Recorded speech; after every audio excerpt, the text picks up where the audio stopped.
They said it was a counterinsurgency mission. Track, confirm, neutralize.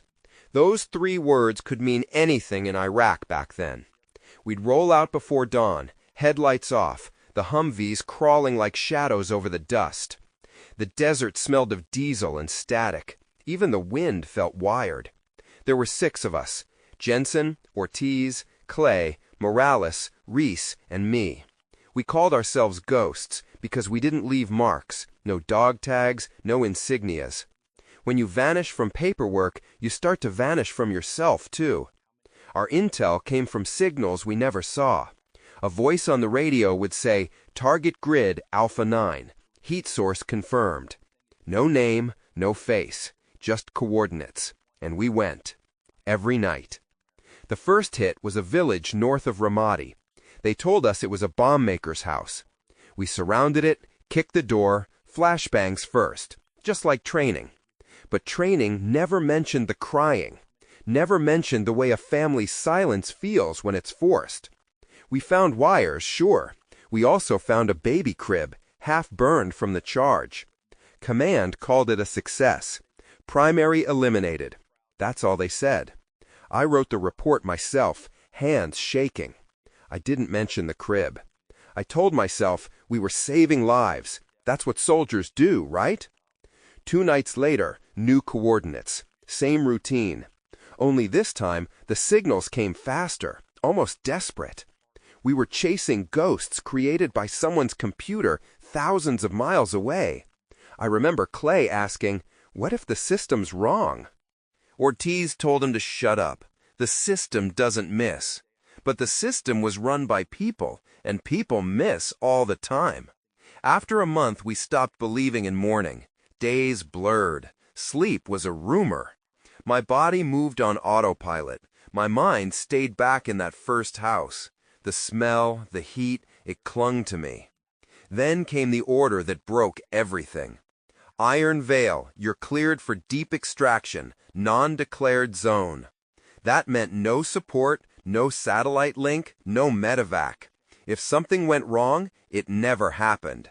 We drove for hours into nothing. No map matched what we saw, just dunes and ruins that looked older than the war itself. Reese said the place felt cursed. I laughed, but deep down I felt it too. You can tell when land remembers pain. At sunset, the radio hissed. "Hold position, await confirmation." We waited. Hours.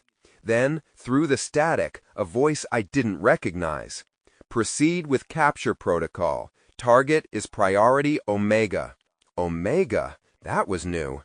Usually it was letters, numbers, never a word like that. The compound looked empty. No guards, no lights. We moved in. Jensen on point, me behind. Inside, it smelled of sweat and metal. Downstairs, we found 3 men in chains and a pile of crates marked in English. English! That's when I realized we weren't raiding terrorists. We were cleaning up after someone else. The men looked at us like we were the enemy, and maybe we were. Command's voice came through again. "Confirm elimination. Leave no trace." Clay hesitated. "Sir, they're unarmed." The line cut. Silence in the headset. Just our breathing. And in that silence, I felt something snap. Not in the radio, but in me. You think breaking the rules makes you a hero or a criminal? Out there, you don't get to choose. That night under the Iron Veil, we learned what choice really costs. We left that compound before dawn.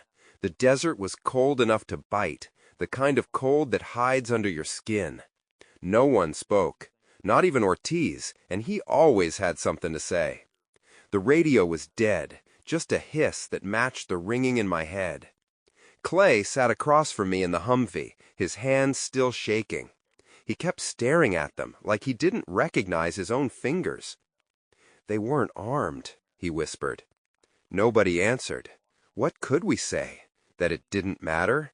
That the report would fix it? When we reached the forward post, Command didn't debrief us. They just told us to refuel and prepare for reassignment. That was the phrase they used when they wanted a memory erased. That night, I tried to write home. My wife was 7 months pregnant then. I typed 3 words, "I'm still here," and deleted them. How do you tell someone you've been somewhere that doesn't exist? The next morning, Reese disappeared. His bunk was stripped clean, his gear gone. No note, no transfer orders. When we asked the sergeant in charge, he just said, "Operational necessity." I stopped asking questions after that. Everyone did. Weeks passed like that. Missions that blurred together, coordinates that never repeated. Sometimes I'd catch Jensen staring into the sand like he was trying to read it. He told me once the wind out there carried voices. I laughed it off, but some nights I thought I heard them too, whispers mixed with static, calling names I'd never said aloud. Then came the visit. 2 men in suits, not uniforms. No patches, no ranks. They arrived in a black truck that somehow stayed clean in all that dust. One of them carried a file marked Iron Veil, After Action Review. He didn't ask questions, he told us what we'd seen. There were armed combatants, he said. You neutralized a threat. I remember Clay opening his mouth, maybe to argue, but the man just looked at him and said, "Do you understand the value of silence, Sergeant?" We all signed the papers. I don't even remember my pen touching the page. Afterward, the men left as quietly as they'd come. No insignia, no names, just the hum of their engine fading into the wind. I used to think war was about fighting evil. Turns out, it's about who gets to define it. That night, I couldn't sleep. I walked outside the tent and stared at the horizon. The sky over Iraq is endless, but it feels like a lid. You look long enough and it starts pressing down on you. I remember thinking, if this is what protecting freedom feels like, maybe we lost it somewhere along the way. The next day, we were ordered to relocate, south, deeper into the desert. New objective, same protocol, command said. But something had shifted. We weren't hunting anymore. We were hiding. People think the hardest part is pulling the trigger. It's not. It's living with what you hit and what you didn't. I kept telling myself I was tired. That's what I said to explain the knot in my chest, the way my hands trembled when I passed the cup in chow. Tired sounded better than guilty. Tired sounded like something a man could fix with sleep. Guilt doesn't let you sleep. After Reese vanished, the unit shrank the way a body shrinks in bad weather, subtle, then sudden. We started getting fragments, a late-night transfer, medical hold, paperwork that never reached the company clerk. Jensen stopped joking. Ortiz stopped answering letters. Clay started keeping his helmet on when he slept. No one wanted to be the next name on a list that evaporated. One evening, 2 months in, I found a note folded under my plate. It was small, just a scrap with 3 words in sweepy handwriting. Keep 1 copy. No signature, no hint. I folded it back into nothing and drank the rest of my water like it was poison. It was about that time the rumors began. Whispers that the intel we acted on came from sources that weren't supposed to exist. Buy-offs, false informants, even planted evidence. They said sometimes someone higher up would pick a name, and then the machinery would hum to life to drag that name into the light. The right signal, the right intercept, a drone camera pointed at the wrong street at the right time. People called them conspiracy theories in the chow hall, but by then I listened more to the silent faces across the table than the radio. One day, Clay cornered me, hands in the pockets of his fatigues like a man trying to hold himself together. "Nat," he said. He'd called me Nat since before deployment. Did we do a thing, or did we do someone else's thing? I wanted to tell him I didn't know. That would have been a lie. I wanted to tell him that sometimes we were sent to break things that were already broken, to tidy up scenes no report wanted to touch. Instead, I said, we did what we were told. It's the soldier's answer. It buys you time. Time is a treacherous currency out there. It makes choices look inevitable when they were once optional. It lets command delay a conversation until the bodies are cold and the memories have been reworded into neat paragraphs. The night Clay asked, I slipped the scrap from my boot and unfolded it. The handwriting wasn't mine. I'd seen it before, on a manila folder in a black truck we passed once outside base, Iron Vale, after action review. 2 weeks later that folder disappeared. So did the truck. That scrap told me someone else was thinking the way I was. Someone else wanted to preserve something in case the world tried to erase it. I pressed the paper to my chest and listened to the tent breathe. A week later, Jensen didn't come back from a patrol. They said he stepped on an IED. The report called it an unfortunate hazard of combat. Ortiz sat on his bunk until the sun dragged him outside. Then he crawled into his truck and left without telling anyone. He didn't come back. We got a message later, reassigned. That was the phrase they used when men stopped returning to the same lives. I wanted to scream until my lungs failed, to tear open the wires of command and show everyone the heart inside. But the heart is not an organ of proof. It's an organ of pain, and pain is private. At night I started recording things for myself, little voice memos that I hid in places I thought no one would look. I recorded Jensen laughing over a burned cigarette. I recorded Clay saying he missed cornbread. I recorded Ortiz whispering that he'd dream about his kid. I told myself these were for keeping, small artifacts to remind me we were people once. I lied to myself more than anyone. One of those nights, while I sat alone with a recorder and a flashlight, a knock sounded on my tent. Not the polite knock of a friend, but quick, businesslike. I opened the flap. A corporal from logistics stood there with a sealed envelope. No one in logistics ever came to our tents. He handed it to me like it was a hot coal. Inside was a single line typed on plain paper. Cease personal documentation. All materials are property of department. I laughed then, a short sound that had no humor. They wanted to own the truth as if it were a rifle. They wanted to control the story by destroying the evidence of anyone who might tell it differently. But the scrap in my boot had a different plan. Years later, it would be the reason I still had a piece of paper with words that hadn't been approved. That scrap was small and stupid and human, and that made it powerful. After the envelope, we all became more careful. We spoke in truncated sentences and left gaps in conversations as if the gaps themselves were armor. Yet with every silence, something inside me kept tasting the edges of what we'd done. It wasn't fear of punishment that gnawed at me. Fear is straightforward. What ate at me was the idea that we might be wrong and still be forced to act as if we were right. I remember the night the captain came down to speak to us in person. He stood under a single lantern and told us that we had their gratitude, that our work had saved lives and prevented future attacks.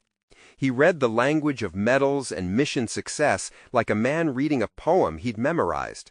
His voice held no tremor. His words were polished and safe.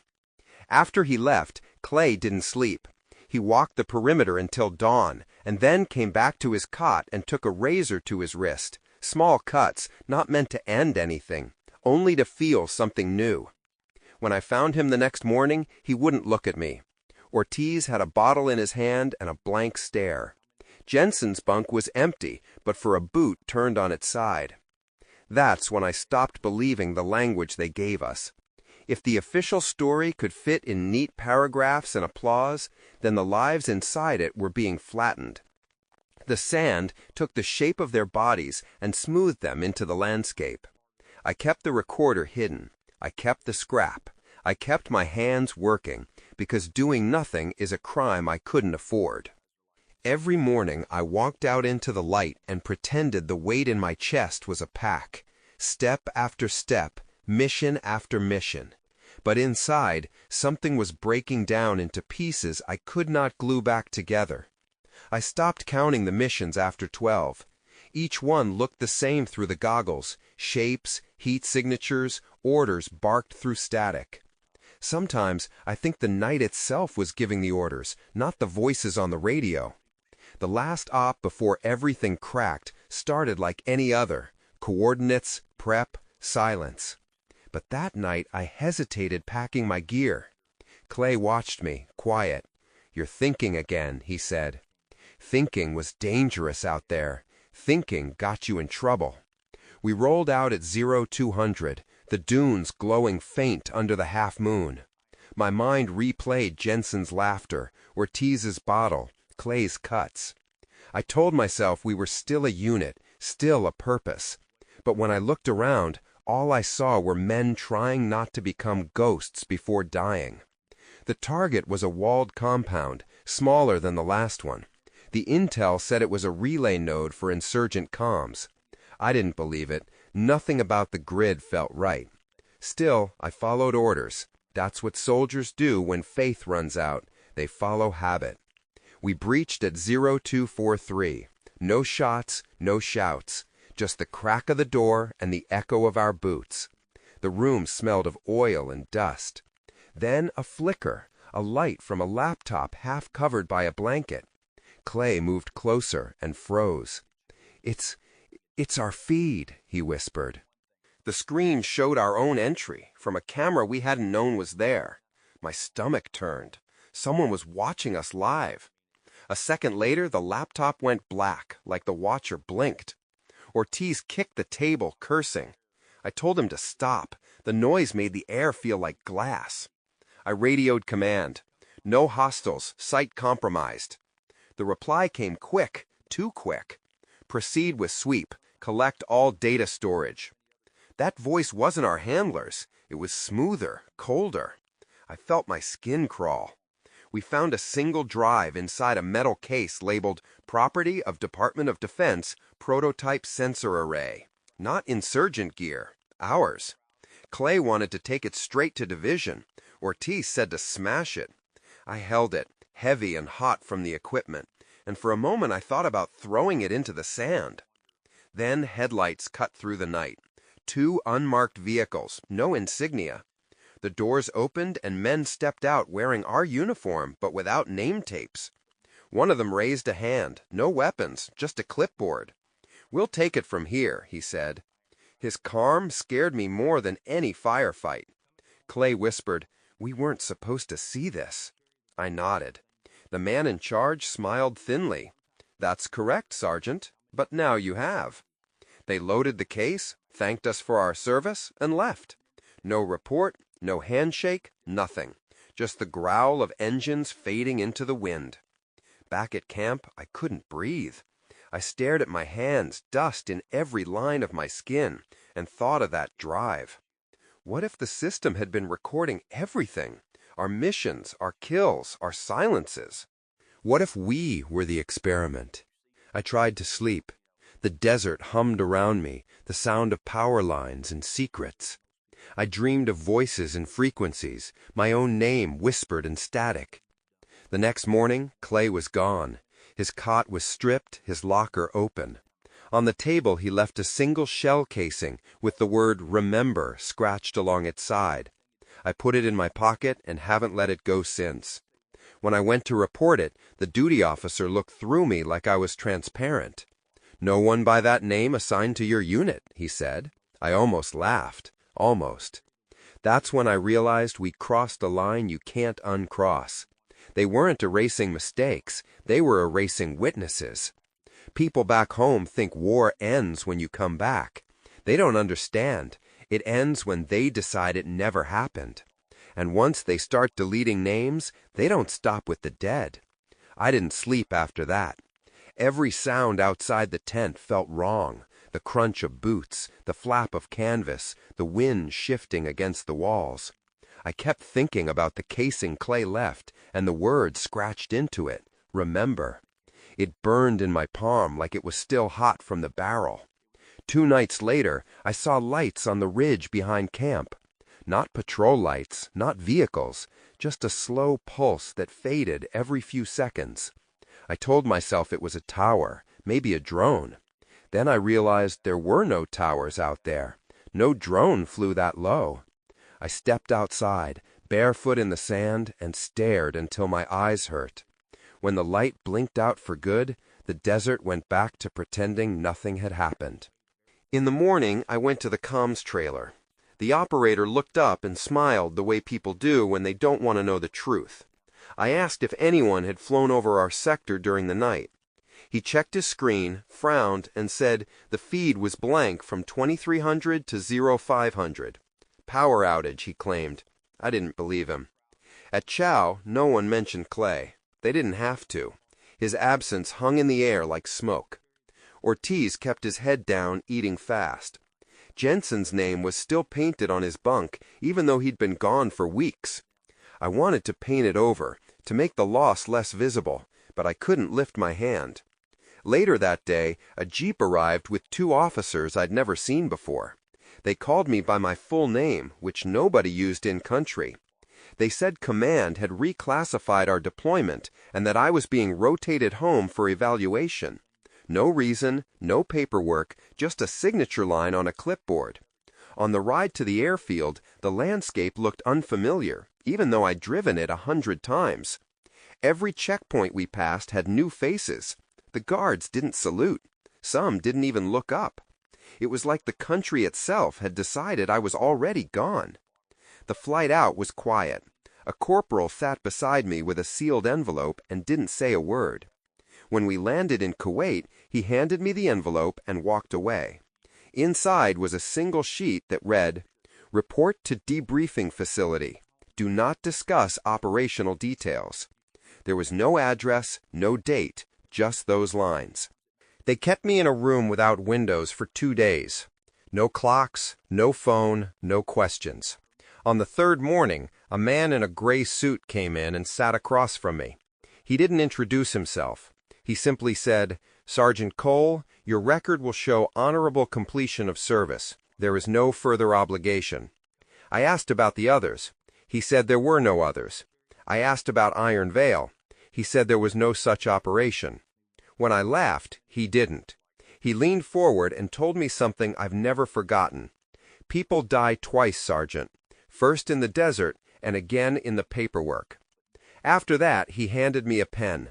There were 3 documents to sign: non-disclosure, termination, release. I signed because refusing wouldn't change what had already happened. They flew me home that night. My wife met me at the airport with our son in her arms. I smiled for the cameras and told her I was fine. But inside, I carried that casing and the scrap of paper in my boot. Proof that I hadn't imagined it all. Proof that somewhere out there, the truth still had a heartbeat. The weeks after coming home were worse than any patrol. The house was quiet, too clean, too still. I'd wake up expecting sand in my teeth and instead find the taste of guilt. I'd walk my kid to the park and catch myself scanning rooftops. Sometimes, when the wind caught the trees just right, it sounded like radio static. One afternoon, a letter arrived with no return address.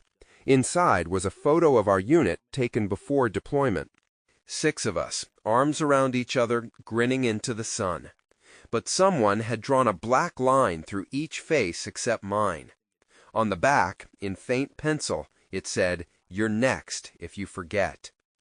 That night, I burned the photo in the sink and watched the ashes swirl down the drain. I thought about the men in suits, about the blinking light on the ridge, about the way the system rewrote us out of existence.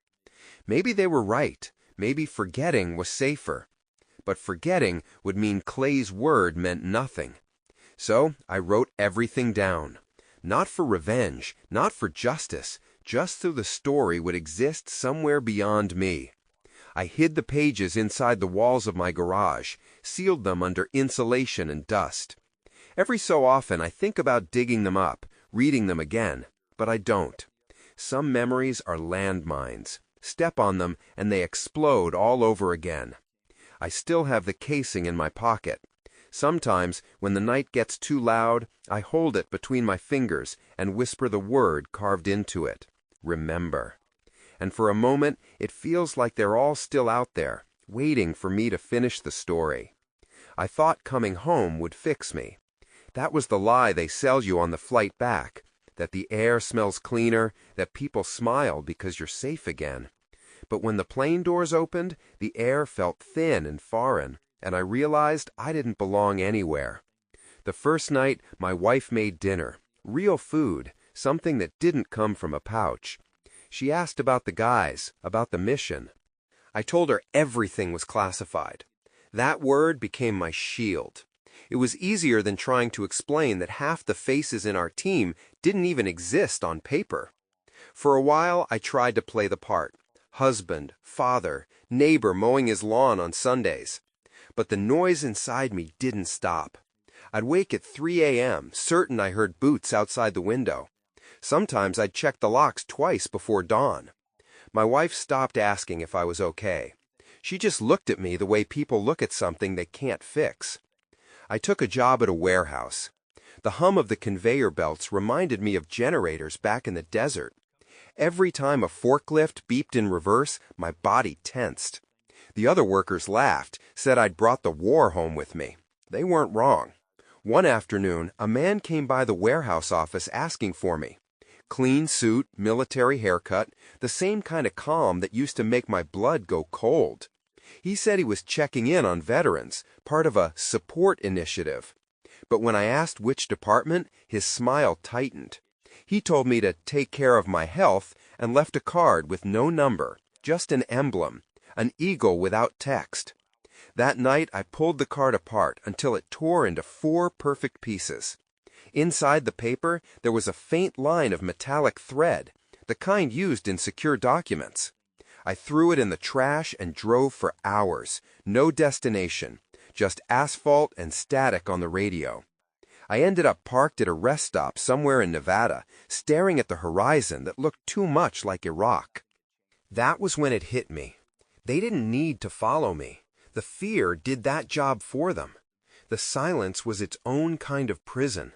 Every time I thought about telling someone, anyone, the words dried up in my throat. I started visiting a VA counselor. She was young, maybe 30, with kind eyes that made it harder to lie. She asked about my unit. I told her we were ghosts. She smiled like she thought it was a metaphor. I wanted to tell her it wasn't. Week after week, she asked me to write things down, to externalize the memories, she said. I did, but I never gave her the pages. I kept them hidden, like the others, deep in the wall of my garage. I wrote about the faces, the sand, the casing, the men in suits. Every sentence felt like pulling a splinter out of my skin. One night, I came home to find the front door open. Nothing was missing, nothing broken, but every drawer in my study had been pulled out and left slightly ajar. On the desk sat one of my notebooks, the one I kept locked in a cabinet. It was open to the first page, where I had written only one word: remember. No one else was home that night. My wife had taken our son to her mother's place for the weekend. I sat in that room until sunrise, staring at that word, knowing someone had been there but left it untouched on purpose. It wasn't a threat, it was a reminder. That morning, I decided I was done being afraid of my own memories. They had already taken everything they could: friends, sleep, peace. All that was left was the truth, and the truth was mine. I bought a cheap recorder from a pawn shop, the kind that runs on AA batteries and makes a soft click when you press record. I sat in my garage, the smell of oil and dust thick in the air, and I started talking. Not for an audience, not for revenge, just to keep the story alive somewhere outside my head. At first, it was small things: descriptions of the sand, the taste of MRE coffee, the color of the dawn when it hit the dunes. Then the details started spilling out faster: the orders, the faces, the lies. I talked for hours until my voice cracked and the batteries died. When I played it back later, the sound was faint, but under my voice there was something else, a second layer. Static, maybe? Or maybe a breath too close to the mic. I replayed it again and again, trying to decide if it was just my mind filling in the blanks. But deep down, I knew. Someone had been listening. That didn't stop me. It only made me talk more. Every night after work, after my family slept, I'd sit in that garage and let the words pour out. I told everything I could remember. I spoke their names so they would exist again. I made sure the story had shape, that the guilt didn't disappear into silence. Because if I've learned anything, it's that silence is where the truth goes to die. I didn't plan to share the recording. At first, it was only a way to breathe again, to prove to myself that the memories were still real. But once you start saying the truth out loud, it keeps echoing. You begin to wonder if maybe someone else needs to hear it too. Months passed. My wife noticed I was calmer, though she didn't know why. I told her I was working on a project for the VA. She believed me. In a way, that was true. The project was survival. Then one morning a letter came from an old address in North Carolina. No name, just my own handwriting on the front. Inside was the scrap of paper I'd kept in my boot all those years ago, the one that said, "Keep one copy." Only now there was another line below it, written in the same rough script. "The others are gone. You're the last." I sat at the kitchen table staring at those words until the sunlight slid off the edge of the counter. The paper trembled in my hands. Somewhere, someone still remembered enough to find me. Or maybe they wanted me to know they hadn't forgotten what I owed. That night I went to the garage and turned on the recording again. I started with my name, then the year, then the words I'd never said in public. I told the story from the beginning, from the sand to the suits to the empty bunks. I spoke until dawn. When I finished, I made 7 copies on old cassette tapes, analog, so they couldn't be erased with a keystroke. I mailed 6 of them to different P.O. boxes I'd opened under false names years ago, just in case I ever needed to disappear. The 7th I buried in a coffee tin behind the fence post near the maple tree. It's still there, unless the ground swallowed it. A week later, I started getting the calls. Unknown numbers, always at odd hours. No voice, just the faint hum of a line left open. Once I heard a breath, slow and patient. After that, I stopped answering. But I kept talking into the recorder. If they wanted to listen, then they'd have to hear everything. The guilt, the fear, the truth we carried under that iron veil. Every word was a defiance. Every confession a pulse of resistance. My wife asked me once what it was like over there. I told her the hardest part wasn't the fighting. It was coming back and realizing that the war never ended. It just changed uniforms. She didn't understand, and I don't blame her. Maybe that's better. Now I'm sitting here, older, tired, the casing still in my pocket. Sometimes I roll it between my fingers and hear the desert wind again. I see the faces of the men they erased. I imagine them somewhere beyond all this silence, waiting for someone to remember them right. If this recording ever makes it out, that means I finally did what I was supposed to. I told the truth. Not the official version, not the one stamped and filed away.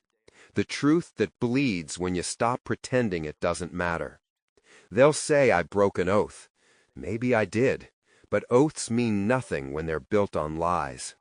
So here it is, for whoever listens after me. Operation Iron Veil was real. The men were real. What we did was real. The silence was real too, and it nearly killed all of us. If you hear my voice, remember us. Not as heroes, not as ghosts, but as men who tried to do right in a place where right and wrong were buried in the same sand. That's all I have. The rest is between me and the desert. I didn't land in Iraq as a hero. I stepped off the plane as a blank file somebody else intended to write on. The heat swallowed my name before it reached the tarmac. Men shouted codes I didn't recognize. Someone shoved a clipboard at me with a signature line and a unit that didn't exist. I signed because that's what you do when you're young and full of purpose. You let the bigger story carry you. They told me we were temporary, a stopgap, a bridge between operations. Bridges don't get memorials. Bridges get crossed and forgotten. I kept that in my head as they fitted me for gear with no patch and handed me a radio with a channel that wasn't on the roster. The barracks smelled like dust and detergent that never quite did the job. I found an empty bunk and a footlocker that opened with a key already inside it. The tag said Cole N in a hand that wasn't mine. I lay back and listened to the bass breathe. The world outside the plywood walls pulsed like a second heart. Every 5 minutes, a distant thud. Every 10, an engine rising and falling. That rhythm gets into your bones until your own pulse forgets how to be separate.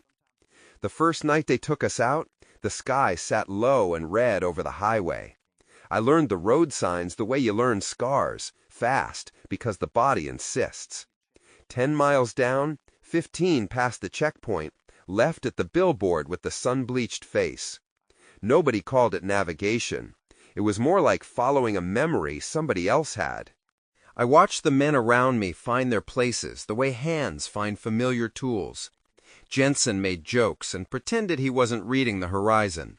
Clay kept track of little things, like he was building a map inside his head. A torn tarp on a fence, a window that had been patched with cardboard instead of glass. Ortiz tapped his boot on the truck floor in a pattern I couldn't decode. Later, I'd hear it again and know it meant he was afraid. Back on base, the briefings never fit the missions. The words stability and hearts and minds hung in the air like posters nobody bothered to take down. The real instructions arrived in thin sentences: location, time, extract, return. When I asked who our handler was, the lieutenant shrugged like the question bored him. Layers, he said. You'll get used to it. Layers meant you only ever saw the surface of what you were doing. I told myself this was what professionalism looked like: clean, compartmentalized, necessary. But the edges didn't line up. We'd get told to pivot at the last minute, to peel off, to wait for a voice I didn't recognize to say now. The voice never used our names. It never said please. It sounded like a machine that had learned to sound human. The longer I stayed, the more I learned to watch for the tiny things. A crate that moved from one corner of a hangar to another overnight. A whiteboard that never kept writing on it longer than an hour. A folder that showed up on a desk and then evaporated, leaving the rectangle of lighter dust where it had been. The absence of information became information. The day I met the others for the first time as a team, the air tasted like metal and rain that wouldn't fall. We sat on wooden benches while a captain read us a mission statement that could have been pulled from any year of any war: protect, prevent, deny. Afterward, he shook our hands and said he was proud before we'd done anything. Pride that arrives early is just pressure in a better suit. On our way out, an older sergeant stopped me by the door and asked if I had family. I told him yes, a wife and a plan to try for a child when we got back. He nodded like I'd given the wrong answer. Write to them now, he said, while you still know what to say. I wanted to ask him what he meant. I still hear that sentence and feel the floor shift. Night made promises it didn't keep. We rolled in quiet convoys past buildings that leaned inward as if listening. I learned the city by sound first. Generators that coughed and then steadied. Dogs that barked at nothing. Voices that lifted and fell and then cut off too clean. People say you get used to it. You don't. You get used to pretending. The first time the radio spoke to us in that smooth voice, I felt something inside me sit up. It gave us a grid like it was reading coordinates off the skin of my hand. Proceed, it said, without hello. It didn't tell us what we were proceeding toward. It didn't need to. Obedience fills in blanks faster than fear. We waited in a narrow street that funneled the wind into a steady hiss. A light flickered behind a curtain across from us and went out. Jensen whispered something that might have been a prayer or a punchline. Clay counted his breath. I counted bricks.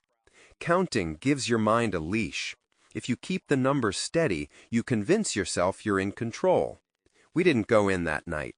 The voice told us to stand down after 20 minutes, and we drove back under a sky that had already forgotten we were there. I told myself it was a dry run.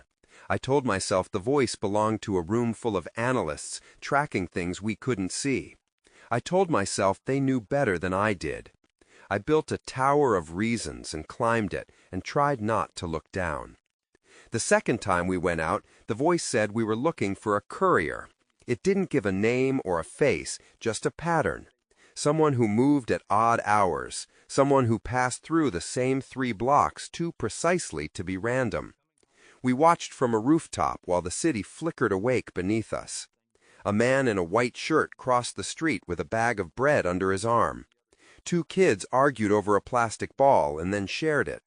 An old woman watered a plant that looked older than any of us. Life does its job, even when war tries to fire it. I waited for a sign. The sign never came. Instead, the voice said, "Abort," and that was that. I kept my eyes on the man with the bread until he vanished into a doorway. I still think about him, the way his shoulders held a weight that wasn't in the bag. Sometimes I dream he turns and looks up and sees me, and nods like he understands that both of us are trapped in someone else's plan. By the end of that week, my world had shrunk to the space between the radio crackle and the moment the engine cut after we returned to base. Sleep was a rumor. Hunger came and went like a signal through static. I wrote letters I didn't send and then tore them up because the words felt like lies even before ink touched paper. One evening I found Jensen on the steps outside the barracks. He asked me if I believed that finding the bad guys was math. I told him no and yes, because that was the truth. People want certainty, and certainty wants numbers, and numbers don't bleed when they're wrong. He laughed without smiling and said the math was changing us. I didn't ask how. I knew. A storm blew in from the west and turned the sky the color of old bruises. The radio went quiet for a whole day, and the silence made everyone jumpy. When the voice returned, it gave us a thing to do that sounded like all the others and felt different. Pattern confirmation underway, it said. Move to intercept. The word intercept lodged in my throat. Intercept what? Intercept who? All I had was the shape of an order and the feeling that we were walking towards something none of us would come back from as the same men. I could have asked for clarity. I could have said no. Those are sentences you practice in your head and rarely speak. I checked my gear and stood up and told myself I was protecting lives I'd never see. That was the turn that made sense to me then. Protect an idea, and you don't have to look too closely at what it's costing. We rolled out into a night that smelled like wet earth and hot metal, and I felt the world tilt. Somewhere beyond the headlights, a truth was waiting, patient as sand, ready to swallow whatever we dropped. I told myself I would remember everything. I told myself memory could be a kind of armor. I was wrong about the armor. I wasn't wrong about the remembering. The road out of base cut through open desert, a line of pale dust trailing behind us. Nobody talked much. The engine filled the silence better than words ever could. I sat in the back seat, watching the horizon swallow the last bit of light. The sky in Iraq at dusk doesn't fade, it burns out. You can almost hear it, a low hum as the heat leaves the ground. We drove for what felt like hours. The map said 20 miles, but distance is different when every mile could be your last. The radio clicked once, twice, then steadied into that same calm voice. It gave us coordinates we already had, like it was reminding us that it was still in charge. Confirm intercept, it said. Clay looked at me and shrugged. Confirm what? There was no convoy ahead, no sign of movement. Just wind pushing sand over old tire tracks. We stopped on a ridge overlooking a cluster of half-collapsed buildings. Jensen scanned through his scope. No heat, he said. Ortiz grunted. Then why are we here? I didn't answer because I didn't know, and because questions have a way of echoing back with answers you don't want. The voice came again, softer now. Proceed to target. Retrieve package. Package. Another word that meant everything and nothing. Clay muttered that we weren't delivery men, but we still moved. That's what training does. It makes obedience feel like instinct. The air inside the building was thick with dust and the faint smell of fuel. Sunlight cut through cracks in the roof like thin blades. We found a crate in the corner, sealed with tape marked medical. Inside were hard drives, wrapped in gauze. Ortiz turned one over and saw a serial code. "These are ours," he said. "U.S. equipment." Jensen frowned. "Why hide them here?" I called it in. No response. Just static, long and dry, like breathing through sandpaper. We waited 5 minutes, then 10. Nothing. Clay finally said what we were all thinking. We shouldn't be here. We took one of the drives anyway. Maybe it was evidence, maybe insurance. I tucked it into my vest and we left the building, the sun already clawing its way up behind the dunes. Halfway back, the radio came alive again. Same voice, but different tone, harder, colder.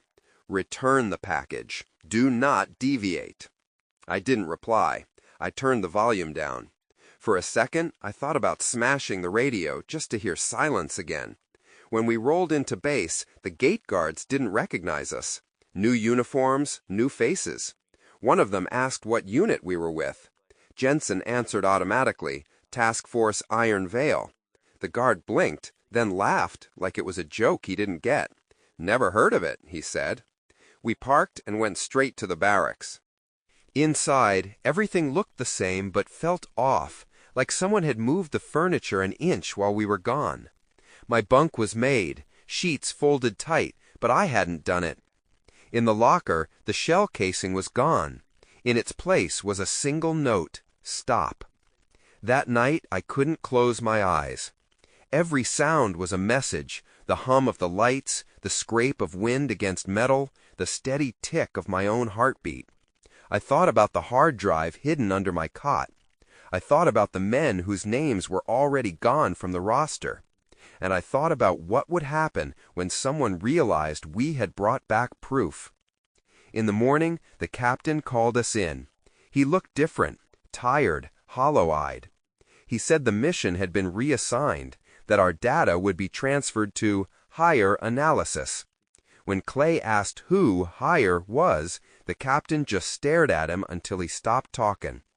Afterward, we sat outside the mess hall, not touching our food. Ortiz smoked until his hands shook.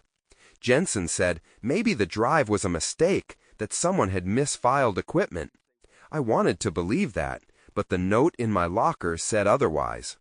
That night, I hid the drive inside a ration tin and buried it near the motor pool. I marked the spot with a loose bolt only I would notice. I told myself it was over, that I'd done my part by keeping something real buried in the ground. But the desert doesn't keep secrets, it just delays them. 3 days later, Clay was gone again. This time, there was no pretense, no official story. His gear disappeared, his name off the wall, his bed stripped clean. Ortiz stared at the empty space for a long time before whispering, "They're cleaning house." That's when I knew. We weren't soldiers anymore. We were evidence. I still remember how everything started to change. It wasn't sudden. It was slow, quiet, like rust eating through metal from the inside out. At first, we didn't notice, or maybe we didn't want to. I remember the day they told us about Iron Veil for the first time. They said it was a mission built on precision, intelligence, and trust. That word, trust, it sounded clean back then. We believed in it because believing was easier than questioning. We thought we were doing something that mattered, that we were part of the line that kept the chaos from reaching home. But that line didn't stay straight for long. I started hearing things, little contradictions between what command said and what we saw on the ground. I'd ask where the intel came from, and they'd say it wasn't our job to know. "You just do your part," they'd tell me. I tried to. For a while I did. I think the first real crack appeared when I realized the names on our mission briefs kept changing. Not the targets, the names of our own men. People would be there one day and gone the next, erased from the roster like they'd never existed. You tell yourself it's rotation, reassignment, injury, anything you can live with. But deep down, you know. They don't erase the living. Sometimes I look at the others and wonder if any of us were supposed to come back. We didn't talk about it. You learn quick that some questions have consequences, so we stayed quiet. Quiet keeps you breathing. I remember one night the radio stayed silent for too long. No orders, no voice, just the static that sounds almost like breathing. That silence is worse than the shouting. It gives your mind space to wander, to think about what happens if they've decided you're done. And when that voice finally came back, calm, perfect, without a trace of humanity, it said just 5 words. Proceed with package retrieval. Confirm. It didn't sound like a person. It sounded like a decision already made. That was when I started writing things down. Not official reports. Those don't survive long. Just scraps of thought, moments, smells, flashes. I kept them folded in my boot, the same one I wore through every deployment. I didn't even know why at first. Maybe I thought the truth needed witnesses, even if they were made of paper. I don't know how to explain what that kind of secrecy does to a man. You start losing the edges of who you are. You wake up one morning and realize your reflection looks like someone waiting for orders. And when the orders stop making sense, you keep following them anyway, because that's all that's left. I told myself I'd talk about it when I got home, that I'd tell my wife, maybe write it all down properly, make it make sense. But when the time came, the words felt too heavy. You don't bring ghosts into a quiet house. Even now, sitting here, trying to tell it straight, part of me still hesitates. There's this voice in the back of my head, calm, cold, certain, telling me to stop. The same voice from those radios, the one that sounded like authority. It's strange. You spend years learning to trust the chain of command, and then one day you realize the chain is what's keeping you from climbing out. I can't tell you everything we did. Some of it I don't remember clearly. Some of it I wish I didn't. But what I can tell you is this. It wasn't about finding anyone. It was about control, about shaping what counted as truth. They didn't want us to win the war. They wanted us to keep it going. I didn't understand that back then. Maybe none of us did. But we felt it, the unease, the confusion, the way every mission started to sound the same. And that feeling, it stays. Even years later, in quiet rooms like this one, it still finds you. When people ask me what Iraq was like, I never know what to say. I tell them it was hot, that the sand gets into everything, that the nights were longer than they should have been. But that's not the truth. The truth is, it was a place where men like me learned how small we were in the hands of something bigger and colder than war itself. And maybe that's why I'm talking now, because silence never protected anyone. I used to think that forgetting was the same as healing. People tell you that time fixes things, that distance gives you perspective. But what time really does is blur the lines between what happened and what you tell yourself happened. There are days when I almost believe the official version, the one where everything was necessary, calculated, righteous. And then there are nights when I wake up certain that every mission we ran was a way to hide something larger, something none of us were ever meant to see. I remember when they started pulling people out for retraining. That's what they called it, retraining. It sounded harmless, almost promising. But the ones who went never came back. Their bunks stayed empty, their names stopped appearing on the roll call. After a while, the emptiness became normal. You can get used to anything if you do it long enough, even ghosts. I tried to talk to the captain once. I asked him if we were still doing what we'd signed up for. He looked at me for a long time before answering. Then he said, "You signed up to serve, not to know." And that was the end of the conversation. That night I sat outside with Clay. He was staring at the horizon again, the way he always did before a mission. He told me he kept seeing shapes out there, like mirages, but closer. He said sometimes he thought they were watching us. I laughed and told him it was just the heat. but deep down I knew what he meant. There was a presence in that place, something heavy and invisible, watching every move we made. Sometimes I think that's what broke us. Not the fear of dying, but the fear of being seen, of being cataloged, studied, erased. I still don't know who the voice on the radio belonged to. I've tried to forget the sound, but it's stuck somewhere in my head, calm and unshakable. It didn't give orders like a man. It spoke like a statement of fact. And the worst part is, it always sounded right. When I got home, I tried to find the reports, the coordinates, anything that would prove Iron Veil existed. Nothing. Every trace had been rewritten or deleted. Even my own service record had gaps where those months should have been. Officially, I was stationed at a base that had been closed for years before I ever enlisted. That's when I realized they hadn't just erased the operation, they'd erased us from history. And somehow, that hurt more than anything else. I used to wonder why they went to so much trouble. Why hide something that nobody cared enough to look for? But then I understood. It wasn't about secrecy. It was about control. If you can control the story, you can control what people believe. And if you can control what they believe, you can make them forget. That's the part that stays with me. Not the missions, not the noise or the dust or the fear, just the forgetting. The way it spreads like a disease. Sometimes I drive out into the desert, park the car, and sit there until the sun starts to fall. It's quiet out there, the kind of quiet that presses on your chest. I close my eyes and try to remember every name, every voice, every detail they wanted gone. I speak them out loud, even if no one's listening, maybe especially because no one's listening. People think memory is permanent. It isn't. It fades like the color from an old photograph. But if you say something enough times, it stays a little longer. That's all I'm doing now, trying to keep it alive, one word at a time. If there's anyone out there who remembers Iron Veil, they're not talking. Maybe they can't. Maybe they made peace with the silence. I never could. I still believe that if something truly happened, then it deserves to be known, even if knowing hurts, even if it changes nothing. I don't know how much longer I'll keep talking, maybe until the words stop meaning anything, or until the world finally believes me. Maybe that's the same thing.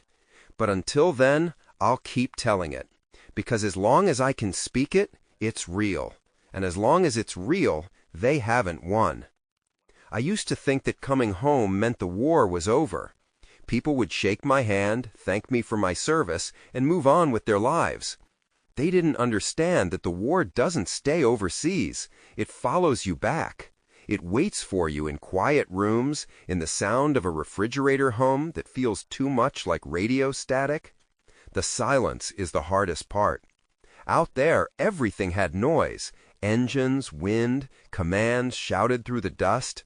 Noise meant life. Here, the quiet feels like punishment. Every time it settles around me, I start hearing the desert again. I tried to live normally. I really did. I got a job at a hardware store, stacked boxes, smiled at customers who had no idea they were talking to a man who barely existed on paper. I'd see families come in together, fathers showing their sons how to hold a wrench, and I'd feel something twist in my chest. I wanted that to be enough for me, a normal day, a normal job, but it never was. My wife stopped asking about my time there. I think she could tell that every question she asked opened a door I didn't know how to close again. After a while, we just stopped talking about it. The silence between us became its own kind of language. I still get letters from the department sometimes. They're always vague, updates about benefits, medical screenings, the kind of paperwork that keeps people busy. But every time I see that seal on the envelope, I wonder what they really want. Maybe they're reminding me that they still know where I live. There's a particular kind of exhaustion that comes from pretending to be fine. You start measuring your days not by hours, but by how long you can go without thinking about what you've hidden. And when you finally do think about it, you can't stop. It's like trying not to taste something bitter. Once it's in your mouth, it stays. I remember the first time I thought about speaking up. I was at a veterans meeting downtown. There were about a dozen of us sitting in a circle, the air thick with coffee and cigarette smoke. One of the older guys was talking about losing his unit in '91, and when he stopped, the room went quiet. Everyone just nodded, like silence was a kind of prayer. And then someone asked if anyone else wanted to share. I opened my mouth before I could stop myself. I said I'd served in Iraq, that I'd been part of something called Iron Veil. The moment I said it, the whole room went still.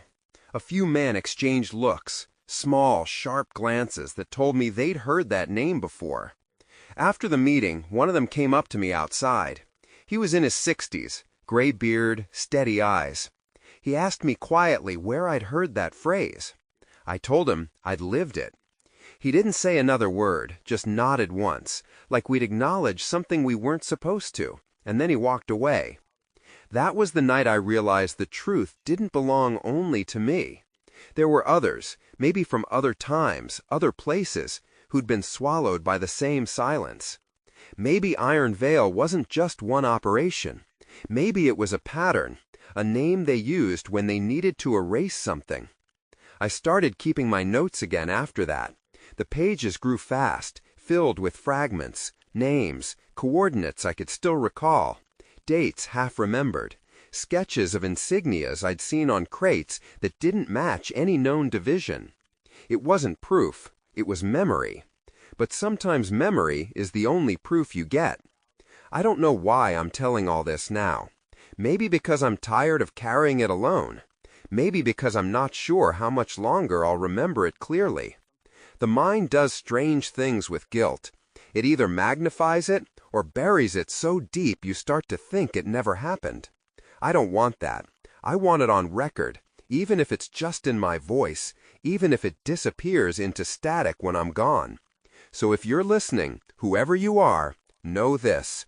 The story didn't end in the desert. It followed me home, and it's still here, breathing quietly under everything I do. There's a kind of loneliness that doesn't come from being alone. It comes from knowing something no one else is allowed to know. It eats at you slowly, like water dripping on stone. You start to wonder if the silence was ever meant to protect the truth or just to bury you with it. I remember the night I almost broke. It wasn't anything dramatic, no outburst, no panic attack. Just me sitting in the dark, listening to the hum of the refrigerator and realizing it sounded exactly like the radio used to. That steady, low static, the kind that sits behind every order, every lie. I got up, went to the garage, and pulled out the recorder again. I didn't even turn the light on. I just sat there and pressed the button, and I said it out loud. They told us to forget, over and over again. Like maybe if I said it enough, it would lose its power. But it didn't. It never does. After that, I started recording every night, sometimes for 10 minutes, sometimes for hours. I didn't plan it. I didn't write anything down first. I just talked. I talked about the men, about the way the desert smells after rain, about how the sand sticks to blood because it's already seen too much of it. I talked until the recorder clicked off by itself. Then I'd rewind, listen, and realize I sounded like someone else entirely.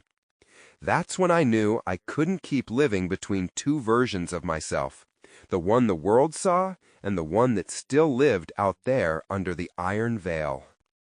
I tried reaching out again. I called a number from one of the letters the department had sent. I told the voice on the other end that I had information about an operation that didn't exist. There was a pause, then a click, then nothing. A week later, my phone stopped working. No signal, no service. The company said the account had been suspended due to verification issues. I hadn't changed a thing. It's strange, the little ways they remind you they're still listening. You stop trusting anything electric. You start writing again, by hand this time, because paper doesn't disappear unless someone burns it. I filled 3 notebooks before I realized I wasn't writing for me anymore. I was writing for them, the men who couldn't. People ask why veterans tell stories. They think it's about glory or closure. It's not. It's about proof. You speak so the truth can't vanish quietly. You say it out loud because the only thing louder than guilt is silence. One night I was driving home from work when I saw headlights in my rearview mirror. Not close, not far, just there. Every turn I took, they followed. No high beams, no honking, just patience. I pulled into a gas station and waited. The car passed without stopping. I told myself it was coincidence. But the next night, it happened again. That's when I knew I had a choice. Live quietly and die forgotten, or tell the story and let the truth do what it was meant to. I started planning how to speak. Not a book, not a report. Those get buried too easily. I wanted it to be raw, unfiltered, a confession, my voice, my memories, my truth. I didn't want to convince anyone. I just wanted to leave something behind that couldn't be deleted. The hardest part was admitting to myself that I wasn't doing it for justice. I was doing it for peace. I wanted to believe that maybe, if I said everything out loud, the ghosts would stop whispering. I don't know if I believe in redemption, but I believe in testimony.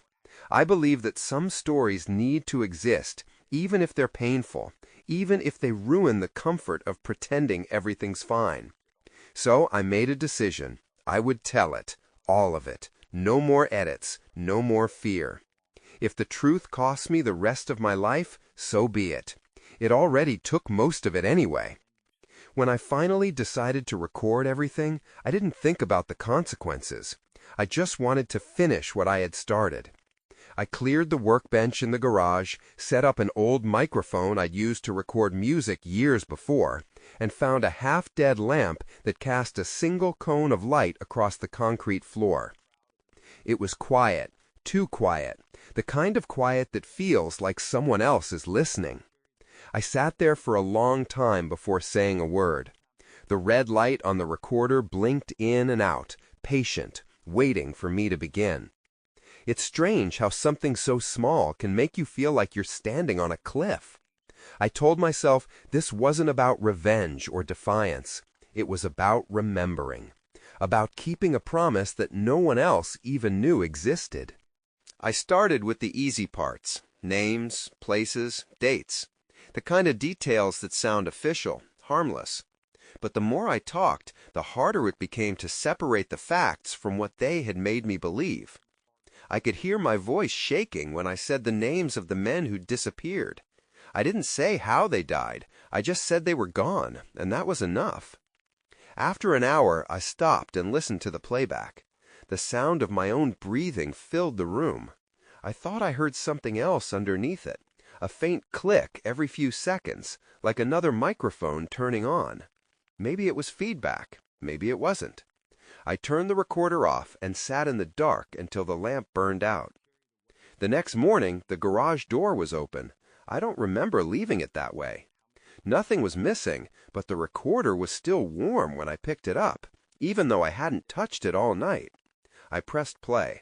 The tape was blank, just static, endless and smooth, the kind that sounds almost like a whisper. That should have scared me, but it didn't. It felt like confirmation. If someone was erasing my words, then the words mattered. I took that as permission to keep going. For the next week, I recorded every night. I talked until my throat went raw. I told everything that memory would allow. I didn't check the tapes anymore. I just spoke. Some part of me believed that if they wanted to listen, then they'd finally have to hear the truth instead of rewriting it. It's strange, the peace that comes from surrendering. Once you stop worrying about being believed, you can finally say what needs to be said. I stopped editing myself. I stopped choosing careful words. I just told it the way I remembered it. The dust, the orders, the silence that followed, the weight of things left unsaid. Every time I finished, I made a copy and hid it somewhere different. A storage unit, a library Dropbox. Once, I left one in the glove compartment of a car at a used car lot. I figured the world would decide who found them. Maybe that's why I feel calm now. Not safe, just calm. Like the story is finally leaving me, piece by piece, carried away in the voices of whoever decides to listen. If you ever find one of those tapes, you'll know it's mine. You'll hear a man trying to make sense of something that never made sense at all. And maybe that's the point. Maybe the truth isn't about understanding, it's about refusing to forget. I don't know if anyone's watching me again. The phone still clicks when I answer it. Sometimes a car idles too long outside the house. But I've stopped caring. They can watch if they want. The story's already out there, and the only thing they can erase now is me. Sometimes I wonder what all of this cost me. Not in medals or years, but in pieces of myself I'll never get back. Every time I try to remember the faces of the men I served with, they come to me out of order, like an old film reel someone spliced wrong. Bits of laughter, a flash of fear, a voice cut off mid-sentence.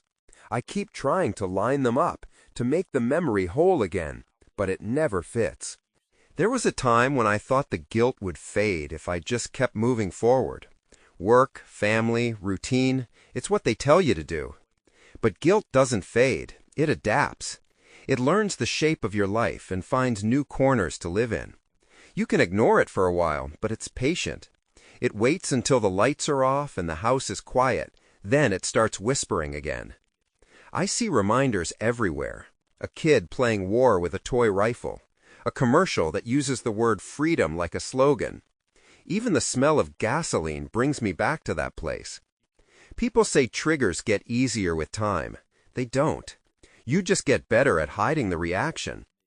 I tried to explain it once to my wife. I told her it's like living with a radio you can't turn off. The signal comes and goes, sometimes clear, sometimes just static, but it's always there. She asked what it was broadcasting. I told her the past. The truth is, I miss the men more than I miss the mission. They were the only ones who understood what it meant to live under orders you couldn't question. We didn't talk about fear. We didn't have to. It was there in every nod, every look across the truck before we rolled out. That kind of connection doesn't die. It just goes silent. When people thank me for my service, I never know what to say. They mean well, but they're thanking a version of me that doesn't exist anymore. The real version is still somewhere out there, standing in the heat, waiting for orders that never came. I think that's why I started recording in the first place, to bring him home. To give him a voice after all these years of silence. Maybe that's what all of us want in the end, to be heard before we disappear completely. Sometimes I play back the last tape I made, just to remind myself that it's real. Hearing my own voice confessing things I wasn't supposed to say, it's strange, almost comforting. It's proof that I didn't imagine it, that those memories belong to someone who actually lived through them. If they come for me because of what I've said, so be it. I've already lived through worse kinds of fear. What they never understood is that once you've carried secrets long enough, the threat of losing them feels like relief. I don't expect forgiveness, not from anyone else and not from myself.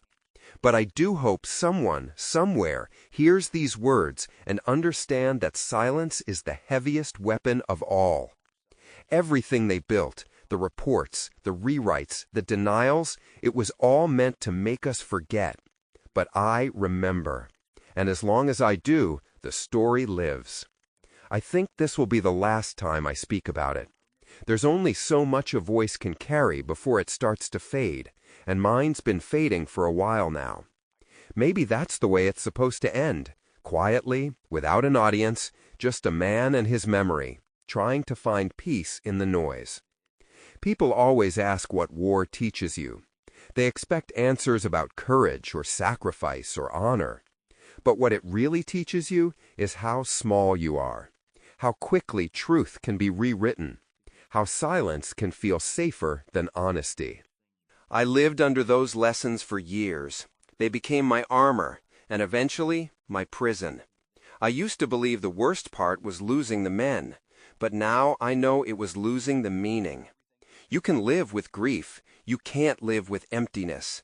The things we did, the things we saw, they weren't just missions. They were moments of a life that no one was ever supposed to remember. Some nights I drive out to the edge of town and park on an old dirt road. The stars out there look different, clearer, sharper, like they belong to another world. I roll down the window and just listen. Sometimes the wind sounds like static again. Other times, it's just wind. But I like to think maybe it's them, the ones who didn't make it home, reminding me I'm not completely alone. If you've heard this far, if you're listening to my voice now, then that means the story survived. Maybe that's enough. Maybe truth doesn't need to win, it just needs to exist. I don't expect history to remember us.